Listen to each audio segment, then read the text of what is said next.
Allora, al dritto e rovescio lo scossa col stampingle anche. Bisogna bagnare perché se si spezza e non riesci a lavorare. E devi avere anche un cartoccio molto sottile. Poi il cartoccio ha il dritto e il rovescio. Questo è il rovescio che ha delle venature più grosse. E questo è il dritto.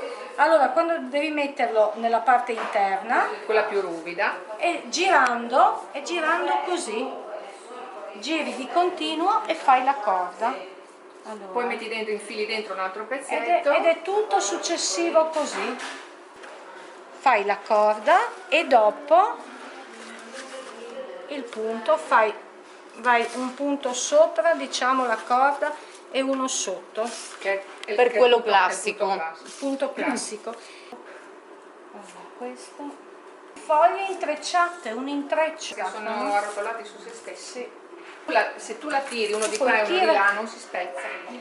Lo devi raccogliere a mano perché se è raccolto con le macchine viene strappato e quindi non va bene, perché devi buttare via le foglie brutte, scegliere quelle belle, farle asciugare bene e mantenerle. Dopodiché le metti nei sacchi, nelle soffitte. Dopo la pulizia, l'asciugatura dei sacchi vanno zolferate, passate nello zolfo per la disinfezione e sbiancarle. Allora si prendono, si mettono diciamo per terra, le inumidisci con dell'acqua calda, in un pentolino fai sciogliere lo zolfo, dai fuoco allo zolfo, poi metti in un contenitore, metti questa allora gli scos bagnati, il pentolino nel mezzo con i suoi fumi, dopo copri ermeticamente e lo lasci lì in 2 giorni, lì si sbianca e si disinfetta, cioè tu lo prendi e puoi cominciare a lavorarlo. Se devi fare i colori, lo devi colorare. Questa è la lavorazione classica, questa è la lavorazione vecchia che è fatta in piedi.